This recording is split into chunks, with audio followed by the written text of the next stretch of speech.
Hello नाई welcome you all to world affairs. मैं हूं प्रशांत धवन। नाउ रिसेंटली पाकिस्तान के नेशनल सिक्योरिटी एडवाइजर ने वार्निंग दे दी यूएसए को कि यूएस हो सकता है कि सेकंड 9/11 टेररिस्ट अटैक फेस करे बहुत जल्द। ये यहाँ पे आप देखोगे आर्टिकल है स्काई न्यूज़ का, ऑस्ट्रेलिया की स्काई न्यूज़। यहाँ पर लिखा है the west could face another 9/11 and mass refugee crisis if it abandons country. ये कहा है पाकिस्तान के सिक्योरिटी एडवाइजर ने। हालांकि ऑब्वियसली इतना एक बड़ा ब्लंडर करके इतनी बड़ी स्टेटमेंट देकर कोई भी एनएसए कहेगा कि नहीं नहीं, मैं डायरेक्टली नहीं कह रहा कि ऐसा अटैक होगा, मैंने कहा हो सकता है, रिस्क इससे काफ़ी हद तक बढ़ जाता है ना। इनकी जो एग्जैक्ट स्टेटमेंट है ये मैं आपको दिखाना चाहता हूँ। तो यहाँ पे आप देख पाओगे, ये वीडियो है डॉक्टर मोहिद यूसुफ की, There is no Pakistan money के in NSA. Afghanistan, if there's no governance, if ISIS-K and Al-Qaeda and others take root, what do you think will happen?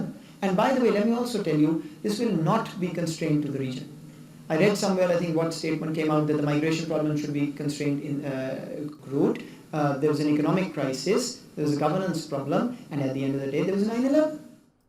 हाँ, तो मतलब कम शब्दों में यहाँ पर ये कह रहे हैं कि दुनिया को अफ़गानिस्तान में जो सरकार अब बन चुकी है तालिबान की, इसको एक्सेप्ट करना होगा, क्योंकि 2001 में क्या हुआ था इनके हिसाब से कि अफ़गानिस्तान में पैसा कम था, तालिबान काफ़ी हद तक कमज़ोर पड़ गया था फाइनेंशियली, तो अपने आप आतंकवादी संगठन यहाँ पे खड़े हो गए। और उसके बाद क्या हुआ, उसके बाद हो गया 9/11। तो वैसा सिनेरियो फिर से रिपीट ना हो जाए, तो उसके लिए तालिबान पर सैंक्शंस मत लगाओ, तालिबान से बातचीत शुरू कर दो और प्रॉपर तरीके से इनको हेल्प करो अफगानिस्तान को गवर्न करने के लिए ना। इसमें काफ़ी बड़ा रिस्क ये है कि एक बहुत बड़ी एजम्पशन यहाँ पर यह सामने आ जाएगी कि तालिबान कल को अलकायदा की हेल्प नहीं करेगा और तालिबान के कोई भी रिलेशन नहीं है किसी भी आतंकवादी संगठन के साथ।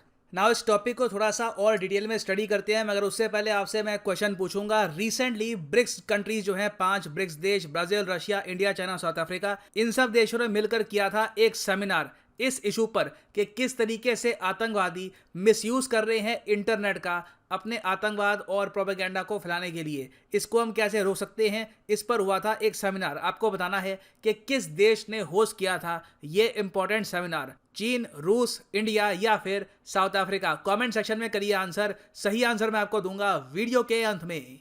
नाउ पाकिस्तान के एनएसए की जो स्टेटमेंट है ये पूरे वेस्टर्न वर्ल्ड में हेडलाइंस इसलिए बना रही है क्योंकि 9/11 ये आतंकवादी हमला दुनिया का सबसे बड़ा आतंकवादी हमला माना जाता है।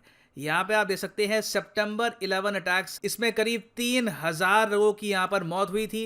2977 तो थे यहाँ पर विक्टिम्स, फिर 19 थे यहाँ पे अलकायदा के आतंकवादी, और इंजर्ड पता है कितने लोग हुए थे? यूएस के हिसाब से 25,000 लोग यहाँ पर इंजर्ड हुए। और ये आतंकवादी हमले ऑल ओवर यूएस हुए थे।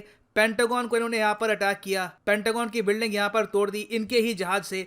जो वर्ल्ड ट्रेड सेंटर था उसकी दोनों बिल्डिंग्स यहाँ पे डिस्ट्रॉय कर दी। यूएस शायद पिछले 50 सालों में इतना वीक कभी नहीं दिखा जितना सितंबर 11 के दिन दिखा था। और बाय द वे वैसे मैं आपको ये बता दूं कि वर्ल्ड ट्रेड सेंटर की जो 2 बिल्डिंगें थी जो गिरी गई थी, आज के समय वर्ल्ड ट्रेड सेंटर को रीबिल्ड कर दिया गया है as One World Trade Center building. इसको एक और नाम से भी यूएस बुलाता है, फ्रीडम टावर। यहाँ पे आप देख पाओगे ये थी original world Trade centre buildings. ये दोनों बिल्डिंग्स गिरा दी थी आतंकवादियों ने सितंबर 11 को और 2001। और ये यहाँ पे है नई one World Trade Center building. ये मैं आपको बता दूं अमेरिका की आज के समय सबसे ऊंची बिल्डिंग है ना। यहाँ पे आप सोचोगे काफ़ी इंप्रेसिव है, यूएसए ने 9/11 के बाद अपने देश की सबसे ऊंची बिल्डिंग बना दी। देखो खर्चा तो इसमें बिल्कुल आया था, मगर ओवरऑल जो खर्चा 9/11 के बाद आया उसके सामने ये खर्चा कुछ भी नहीं है। क्योंकि बताया जाता है कि जब सितंबर 11 अटैक्स पहले हुए उसके बाद यूएसए को $3 ट्रिलियन का लॉस हुआ। जो ये $3 ट्रिलियन का लॉस है, इसमें से बहुत बड़ा लॉस हुआ था स्टॉक मार्केट का लॉस, क्योंकि हफ्ते भर तक देश बिल्कुल यहाँ पर डर गया था, स्टॉक्स क्रैश कर गए थे, कई कंपनीज को यहाँ पे लॉस हुआ। तो 3 ट्रिलियन का जो इकोनॉमिक लॉस था ये तो यहाँ पर यूएस को सहना पड़ा। फिर यूएसए ने ये डिसाइड किया कि ये लोग इराक और अफगानिस्तान की इन्वेजन करेंगे। इन 2 कंट्रीज की इन्वेजन में ही इनके 2 से लेकर 2.5 ट्रिलियन और खर्च हो गए। तो आप अगर सोच कर देखो 9/11 आतंकवादी हमले के बाद से लेकर अब तक यूएसए को $5.5 ट्रिलियन का लॉस हो चुका है। और अगर आप मुझसे यहाँ पर ये पूछने वाले हैं कि यूएसए ने इन 2 कंट्रीज पर अटैक क्यों किया था, तो देखिए अफगानिस्तान पे तो अटैक इसलिए किया क्योंकि यूएस ये मान के चल रहा था कि Osama bin Laden 9/11 terrorist attack का मास्टरमाइंड ये है अफगानिस्तान में।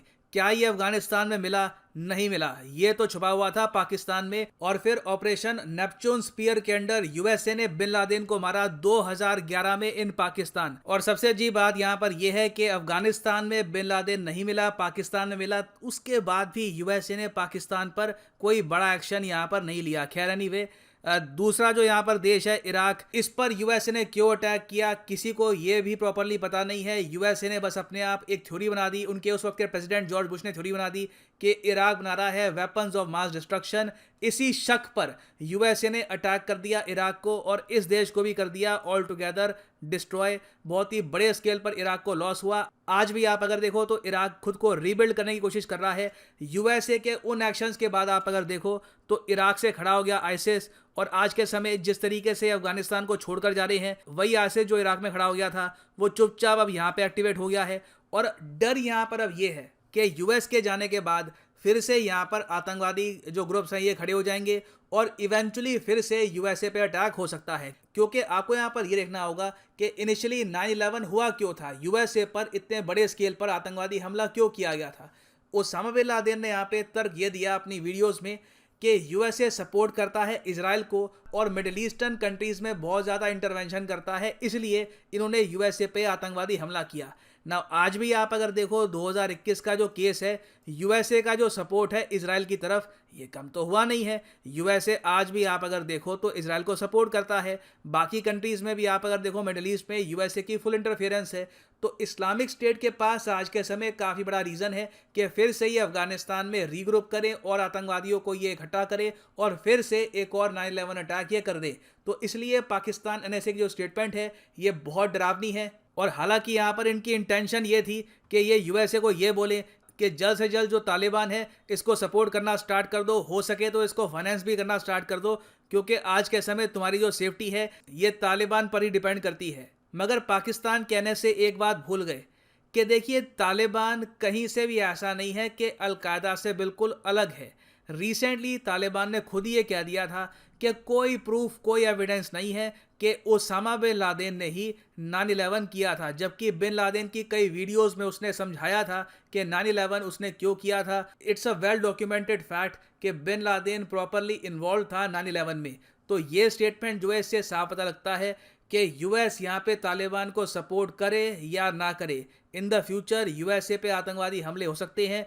क्वेश्चन यहाँ पर यही आता है कि क्या फाइनली यहाँ पर यूएसए टेररिज्म का जो रूट कॉज है इस रीजन में पाकिस्तान, उस कंट्री के खिलाफ कुछ एक्शन लेगी? विल दे सैंक्शन पाकिस्तान, या फिर घूम फिर के ऑलरेडी ये तालिबान को $85 बिलियन के जो वेपन्स हैं ये पकड़ा चुके हैं इनडायरेक्टली। क्या इन द फ्यूचर इनको और भी वेपन्स ये देंगे या नहीं, ये देखना होगा ना। वापस आते हैं अपने क्वेश्चन पे कि हाल ही में जो ब्रिक्स सेमिनार हुआ था on the misuse of internet by terrorist, ये किस देश ने होस्ट किया था? तो सही उत्तर यहाँ पे है option C, India hosted this event. यहाँ पे आप देख पाओगे दूरदर्शन का आर्टिकल है, BRICS seminar on misuse of internet by terrorist organized by NIA। और फाइनली यहाँ पर मैं ये भी ऐड कर दूं कि अगर आप लाइफ में एक बार प्रॉपरली यूपीएससी एग्जाम की तैयारी करना चाहते हैं तो सिंपली कमेंट सेक्शन में जाओ, पिन कमेंट में आपको मिलेगा ये लिंक, इस लिंक पे क्लिक कर लो।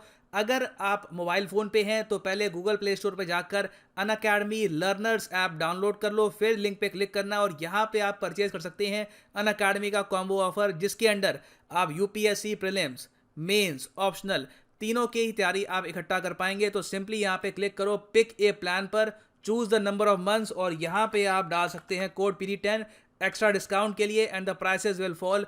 और आप एक ही कोड से प्रिपेयर कर पाएंगे for prelims, mains and optional wherever you want. So इसी नोट के साथ ये है यहाँ पर वीडियो का। Thank you for listening and as always God bless you all.